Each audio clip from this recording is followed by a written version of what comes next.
जी news India देश के हर कोने की छोटी बड़ी पल पल देगा आपकी खबर। बने रहे जी न्यूज इंडिया के साथ। लाइक और सब्सक्राइब करना ना भूलें। राजनीति के माध्यम से करूंगा समाज की सेवा, कार्तिक सरपंच। देखिए आदर्श शर्मा की रिपोर्ट रेवाड़ी से। युवा नेता और जैनी आवास गांव के सरपंच प्रतिनिधि कार्तिक यादव ने राजनीति के माध्यम से समाज सेवा का बेड़ा उठाया है। कार्तिक यादव ने कहा कि राजनीति उन्हें विरासत में मिले है। उनके दादा स्वतंत्रता सेनानी और पंच और पिता भी गांव के सरपंच रह चुके हैं, इसीलिए राजनीति से वह क्षेत्र की जनता की सेवा करेंगे। आज कार्तिक यादव ने अपने भविष्य की राजनीति के बारे में बताते हुए कहा कि धारूहेड़ा विधानसभा क्षेत्र बनने के बाद जनता के सहयोग और रामपुर हाउस में राव इंद्रजीत के आशीर्वाद से वह विधानसभा चुनाव लड़ेंगे और क्षेत्र का विकास करते हुए जनता की सेवा करेंगे। राव इंद्रजीत सिंह बेदाग छवि और ईमानदारी से विकास की राजनीति को अपना आदर्श मनाने वाले कार्तिक यादव राव इंद्रजीत सिंह को अपना राजनीतिक गुरु मानते हैं। कार्तिक यादव ने बताया कि दक्षिण हरियाणा का विकास केवल राव इंद्रजीत सिंह और कैबिनेट मंत्री आरती राव ही कर सकते हैं। राव इंद्रजीत सिंह और आरती राव के आशीर्वाद से और जनता के सहयोग से वह विधानसभा क्षेत्र का चुनाव लड़ेंगे और क्षेत्र की जनता की सेवा करेंगे।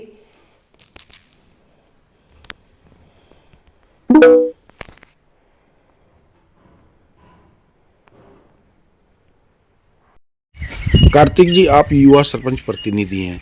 किस तरह से आपके राजनीतिक जीवन की शुरुआत हुई है?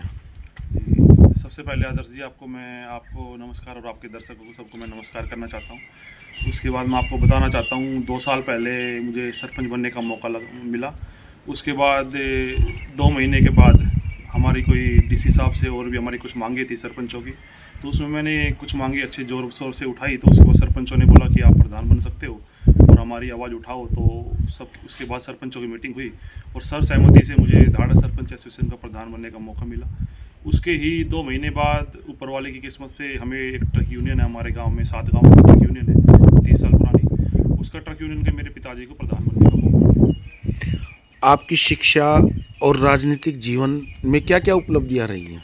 शिक्षा में मैंने सबसे पहले बीकॉम करी है मैंने दिल्ली यूनिवर्सिटी से, फिर एमबीए करी है मैंने भारतीय यूनिवर्सिटी से। उसके बाद मैंने 4 साल कंपनी में नौकरी करी है एज ए HR मैनेजर।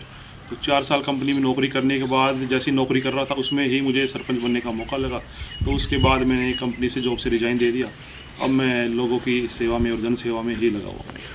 आप पारिवारिक रूप से राजनीतिक सफ़र आपका रहा है। सुना है कि आपके पिताजी जो हैं वो सरपंच साहब, वो कांग्रेस हुड्डा टीम के सदस्य भी रहे हैं, लेकिन अचानक आपने बीजेपी ज्वाइन की और रामपुरा हाउस के आप समर्थक बने। कैसे हुआ ये कार्य? जी, इससे पहले मेरे पिताजी को सरपंच बनने का मौका लगा। गांव के लोगों ने पिताजी को सरपंच चुना। उससे पहले भी मैं आपको बता दूं, हमारा पहले के टाइम से ही राजनीति में सेवा करने का मौका रहा है। मेरे दादाजी पहले आज़ाद हिंद फौज में थे, उसके बाद वो पंच भी रहे और राव वीरेंद्र जी के बहुत खास ही आदमी माने जाते थे। उसने भी पहले के टाइम में समाज सेवा करी। उसके बाद हमारे ठेकेदार साहब राजेंद्र ठेकेदार जी थे, उसके साथ मेरे पिताजी सेवा में लगे हुए रहते थे और पिछले 15 साल पहले मेरे पिताजी के सरपंच बने। फिर हमारे गाँव में ऐसी सीट आ गई। उसके बाद फिर हम दोबारा लगातार दूसरी बार जनरल सीट पर सरपंच बनने का मौका लगा हमें। नहीं, आपके फादर साहब आप बता रहे हैं कि राव वीरेंद्र सिंह जी के भी नज़दीकी रहे हैं, हुड्डा साहब के भी नज़दीकी रहे हैं, उनकी आस्था कांग्रेस में थी, लेकिन अब आप रामपुरा हाउस के समर्थक हैं जो भाजपा के हैं, तो उनसे आपका संपर्क कैसे हुआ? जी बिल्कुल, पहले मेरे पिताजी दीपेंद्र हुड्डा जी के साथ थे, हुड्डा टीम में थे। उसके बाद जैसे मैं सरपंच बना उसके बाद मैंने राव साहब की कार्यशैली जो है, और मैं पहले भी उनका फ़ैन था, और उनकी आज तक की राजनीतिक सफ़र में आज तक उनका कोई बेदाग छवि है ना कोई आरोप लगा सकते हैं। और उसको मैंने उनसे प्रेरित होकर सुनील मुसेपुर जी की अध्यक्षता में मैंने रामपुर हाउस को आज से 1.5 साल पहले ज्वाइन किया था। और अब तक हम उनकी छत्र छाया में आगे जो भी उनके आदेश होते हैं उस तरीके से लगे हुए हैं। और अब तो हमारा एक ही हम रामपुर हाउस की टीम के तरीके से हम आगे जनसेवा कर रहे हैं। कार्तिक जी, धारूहेड़ा का परिसीमन, ये रेवाड़ी विधानसभा का परिसीमन, लोकसभा का परिसीमन हो रहा है।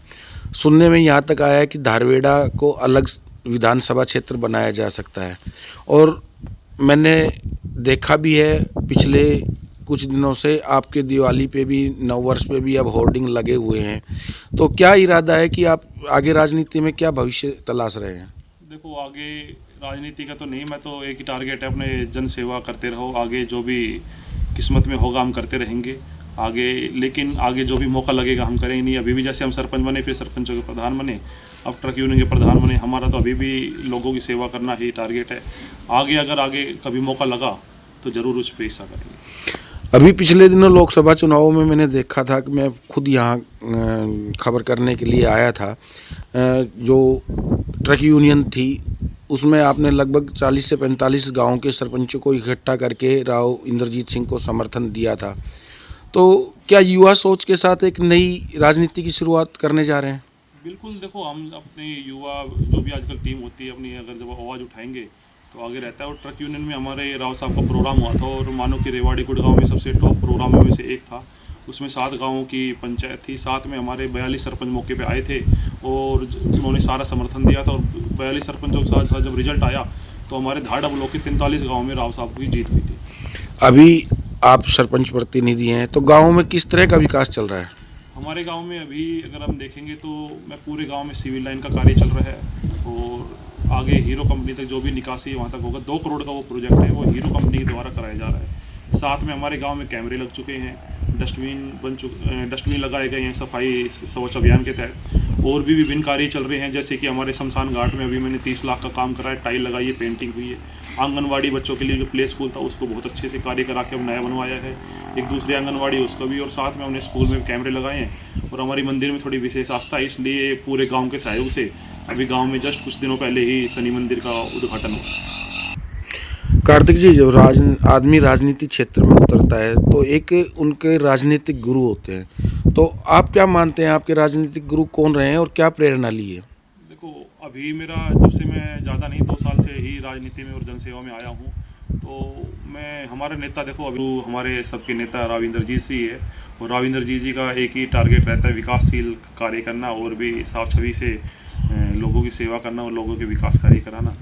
तो हम सबके नेता वैसे राव इंद्रजीत जी और राजनीतिक गुरु सुनील मुसीपुर के साथ साथ हमारी पूर्ण आस्था राव इंद्रजीत जी के साथ है। बाद हमारे राव साहब ने आदेश किया कि लक्ष्मण जी को समर्थन देना है, तो हमारी पूरी टीम और सबने एक तरीके से राव साहब का आदेश मान के हमने अपनी पूरी सत्ता निष्ठा से हमने अपने गांव में, आसपास के में, पूरे हमारे धाड़ा ब्लॉक में सभी जगह हमने लक्ष्मण जी यादव जी को जिताने का काम किया और उसका रिजल्ट भी बहुत अच्छा आया और लक्ष्मण जी को 30-35 हज़ार से जीत मिली। तो ये